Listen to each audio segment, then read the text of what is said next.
Hola amigos, bien o no, y saludos desde Medellín.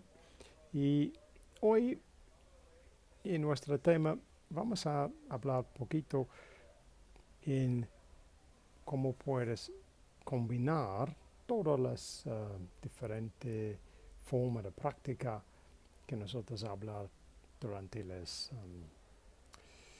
videos antes reciente. So today I'm just going to recap on some ideas about how we can combine the different type of techniques that we've been talking about over the last couple of videos to get an idea of how this all fits together. How does this help us generally while we're trying to put together our language practice? So yesterday we did reading with summaries.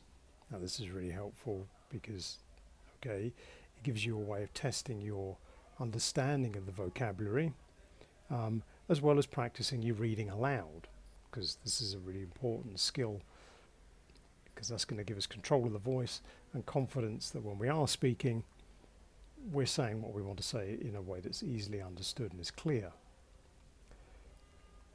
Then we've looked also at some more like targeted reading, so we looked at picking either books, texts, or some other kind of written material that's relevant to some aspect of our day-to-day lives, something we need to improve, something that will help us communicate better in particular situations.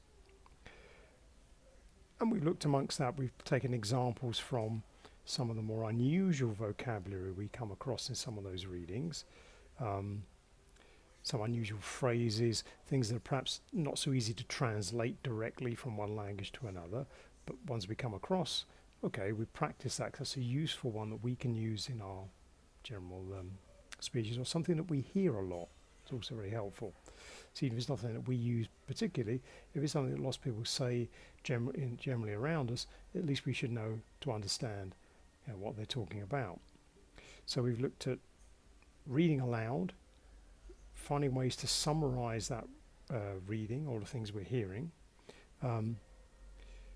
practicing with specific texts that include all the vocabulary and the special technical words we might need for particular situations. We're listening out for unusual phrases, particularly ones that look like, that doesn't make sense. How do we translate that? That's something to look at, because that's like an idiomatic phrase that isn't literal, so you need to try and understand what that's about. Maybe it might be like a slang expression from the locale wherever you live, that kind of thing. And as well as that, we're going to look at frequency of practice, so how we take perhaps our practice dialogues for situations that we encounter day to day, how we can look to improve those, how often we need to repeat them so we're making progress, and then we can start looking at which ones we're getting better at, and maybe ones we're still having problems with, we're not remembering so well, or it's just like, no, I'm still having trouble with that word. Maybe change the way we phrase that. Is there a different way to say it? The idea really is we're trying to get comfortable in as many of the situations we generally encounter as possible. Because when we can relax more in our general day-to-day situations, that allows us to take time to listen to more, let's say, novel material, novel things we're hearing around us, or we can take more time to listen to the other people who are talking to us, because we're not so tense, nervous, or stressed about, oh, I need to be able to say this and I'm not sure if I'm going to remember it. So the idea is piece by piece we get better at and more confident with our ability in our normal sort of regular encounter situations, and then that gives us a bit of time, a bit of space to practice more listening, because that's a very, very important part of what we're trying to do, because listening to all kinds of things helps us pick up patterns in how the new language is generally said, different types of phrases that are commonly used all the time to introduce topics, to advance conversations, how they link ideas together. These kind of things are very helpful.